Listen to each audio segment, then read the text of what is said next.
Hi, welcome back. In this week's chapter assignment, we're going to continue learning how to improve a paragraph. In particular, we're going to talk about some techniques for making your paragraph more clear, more concise, and in general, just easier for your readers to understand what you're saying. One way to make your paragraph more concise is to simply delete, or as I like to say, weed out, any details that are not directly related to the topic sentence of your paragraph. As you start doing more writing, you'll discover that in the early stages of composition, it's easy to drift from your main topic. This is not really a problem in the beginning stages of your first draft because it's always good to get a lot of ideas down on paper as quickly as you can. Just keep in mind that later on, you'll probably want to weed out some of these ideas to make your paragraph more concise. Another way to improve your paragraph is to arrange your supporting details in a logical order. This will make your writing much easier for a reader to comprehend and follow along. First, let's take a look at how to delete unrelated details in a paragraph.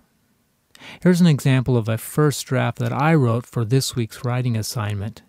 This is called a process paragraph where I explain to a reader how to research bicycles before making a purchase. My main point or topic sentence is, shopping for a new bicycle starts at home. From here I go right into the body sentences of the paragraph. Before you visit your local bike shop, think about which road surface on which you'll spend most of your time riding. Does this sound like it's directly related to the topic sentence? I think it does. How about the next sentence? Some bike shops provide free tune-ups for new customers. Now, this sentence is certainly related to bicycles, but it really doesn't have anything to do with my topic sentence, which is all about shopping for a bike. So I'm going to highlight this as a possible deletion. How about the next sentence? Will you be riding on city streets, paved bike paths, or off-road trails? Since this is a question that people should ask themselves before buying a bike, I'm going to say that yes, this supporting detail is very much related to the topic sentence. How about the next sentence? Then research how bikes are designed for specific road surfaces. Again, this sentence is very much related to the topic sentence, so it also stays.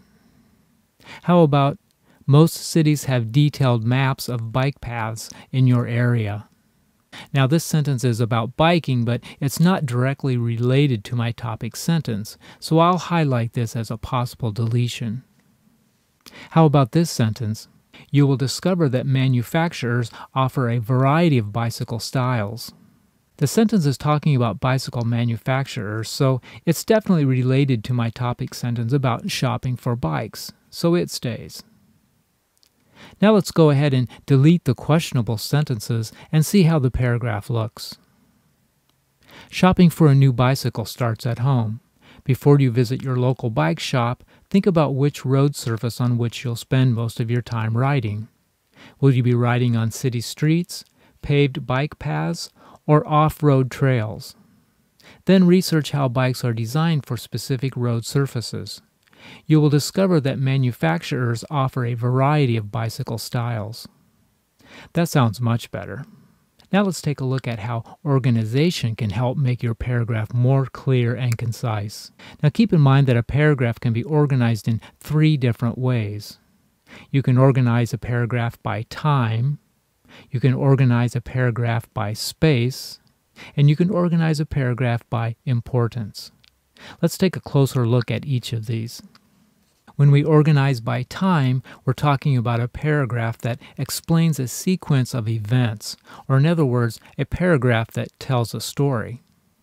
This should sound familiar to you since this is exactly what you did when you wrote your narration paragraph earlier in this course.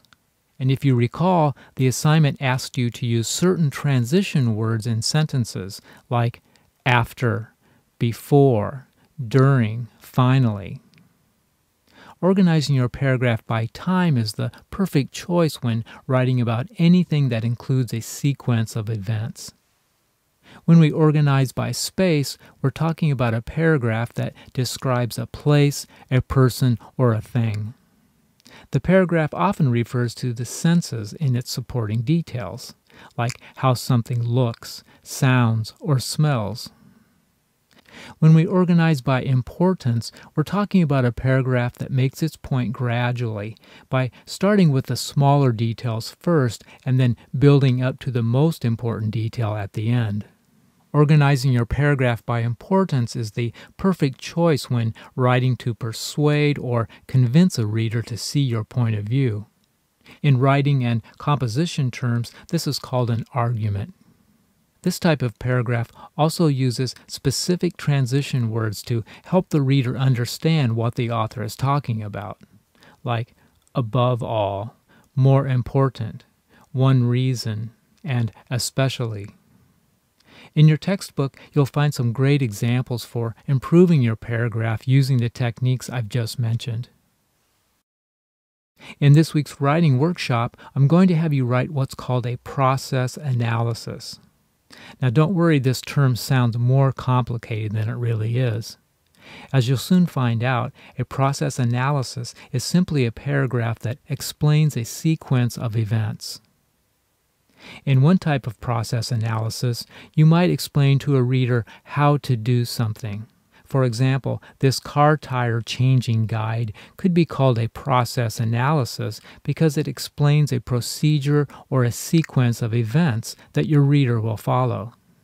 In another type of process analysis, you might explain to a reader how something works, which is a little different from how to do something because you're not giving instructions to your reader, you're simply explaining what happens during a process. For example, this chart that explains how water evaporates and is then converted back into rain could certainly be called a process analysis.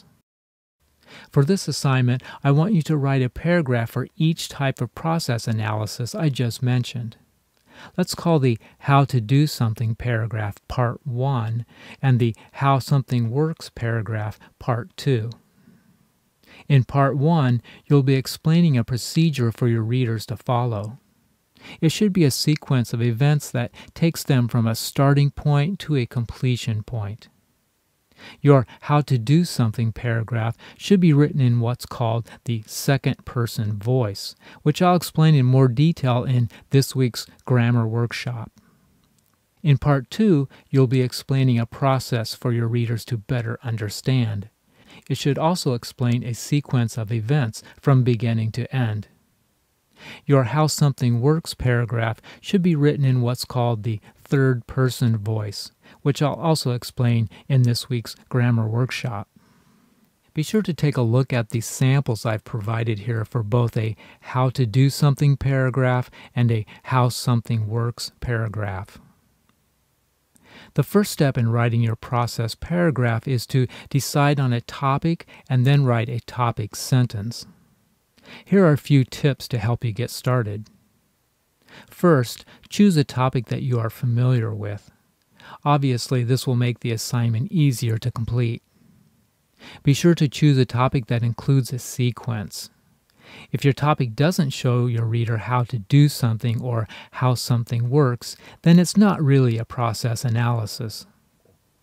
Finally, avoid topics that are too large to cover in one paragraph.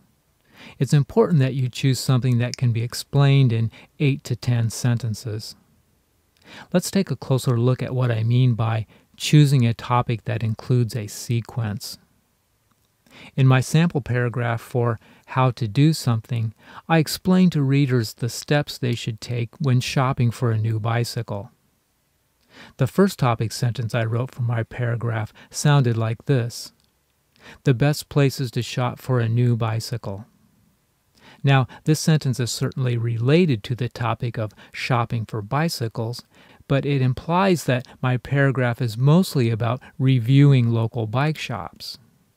That's not really the purpose of my paragraph, so I'm going to rewrite this topic sentence to show readers that I'll be explaining step by step how to do something. Shopping for a new bicycle begins at home.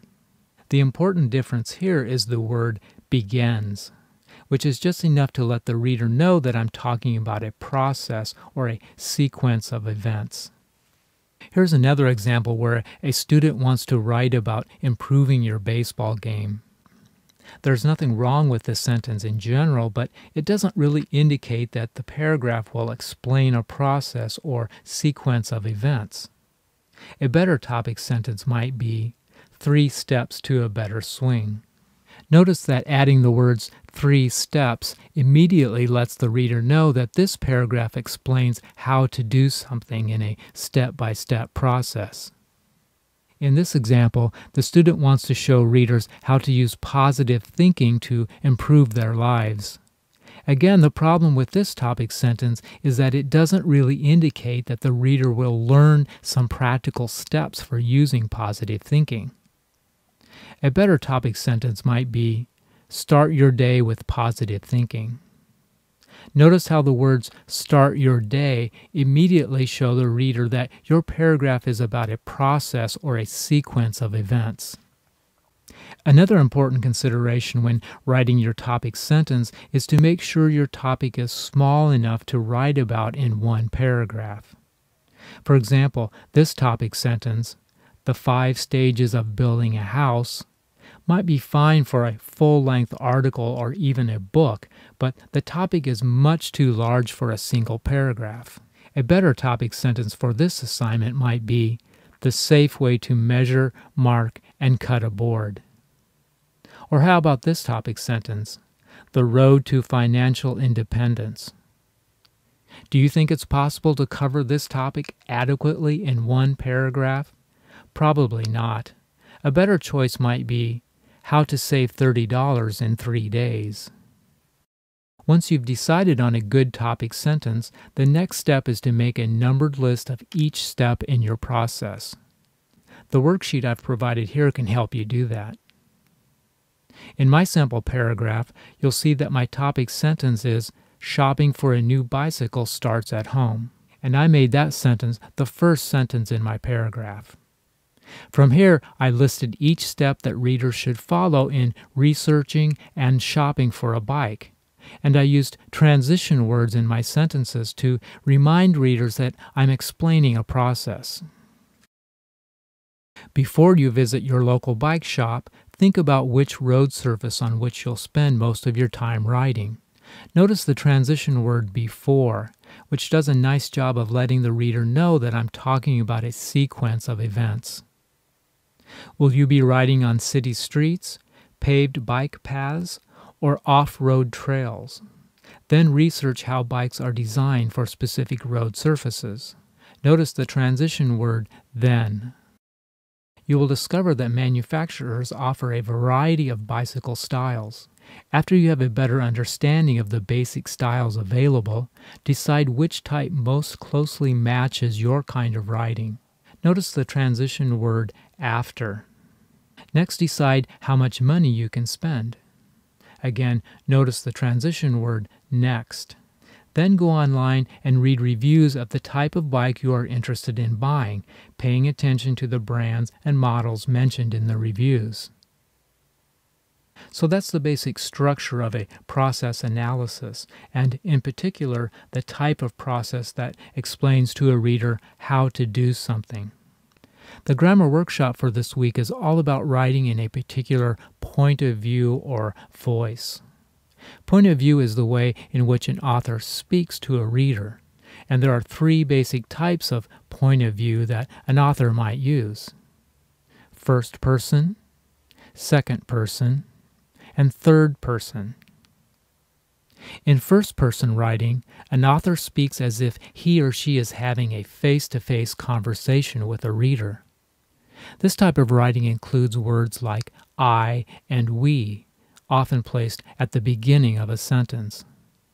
In second-person writing, an author also speaks directly to a reader, but without referring to himself or herself in the conversation. This type of writing includes words like you and your, again, often placed at the beginning of a sentence. In third-person writing, an author speaks to no one directly, but refers to people, places, and things with words like he or she or it. So why is this important, and what does all this have to do with this week's module? Well, different kinds of writing call for different points of view. For example, authors who write memoirs about their lives are likely to have a book that includes a lot of the words I and me. That's first-person voice, and it makes good sense to use this point of view when writing about yourself. Authors who write instructions for readers to follow are likely to use the words you and your in many of the sentences. That's second-person voice, and it makes good sense to use this point of view when telling a reader how to do something.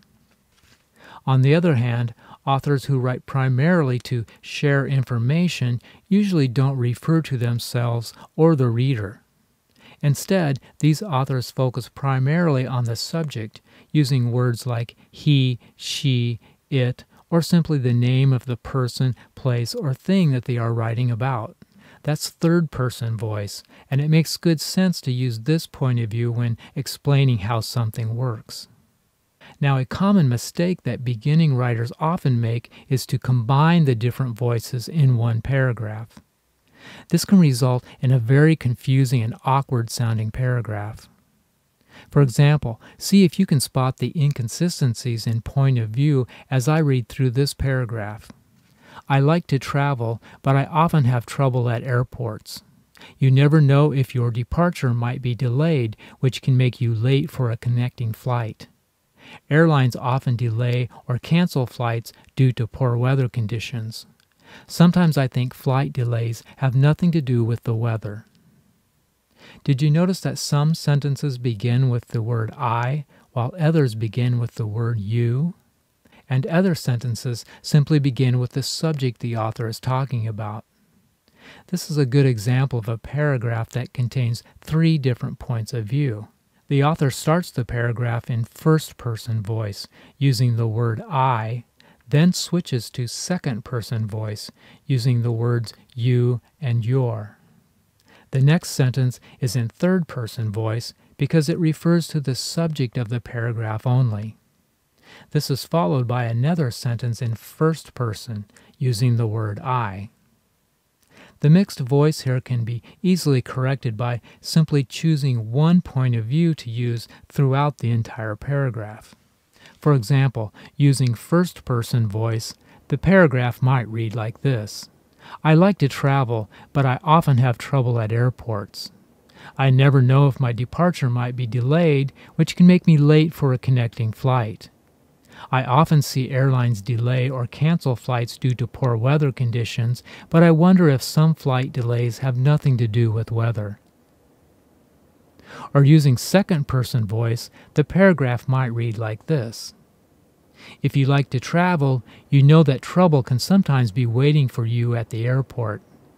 It's hard to know if your departure might be delayed, which can make you late for a connecting flight. You'll often see airlines delay or cancel flights due to poor weather conditions, but you might wonder if some flight delays have anything to do with weather. Or how about third-person voice? In this case, the paragraph might read like this. Trouble can often be waiting for travelers at the airport. Departure flights can unexpectedly be delayed, causing passengers to be late for connecting flights. Although airlines might blame the weather for delayed or canceled flights, travelers often question if some flight delays really have anything to do with the weather. Do you see the differences here in these three examples? Hopefully you've noticed that second-person and third-person voice are exactly the types of writing that I want you to use in the How to Do Something paragraph and the How Something Works paragraph. And to help you get some practice in identifying the different points of view, I have a worksheet I'd like you to complete. Well, that's it for this week. If you have any questions about the assignments, please be sure to contact me through the Angel Course mail page. Have a good week, and I'll see you again in the next module.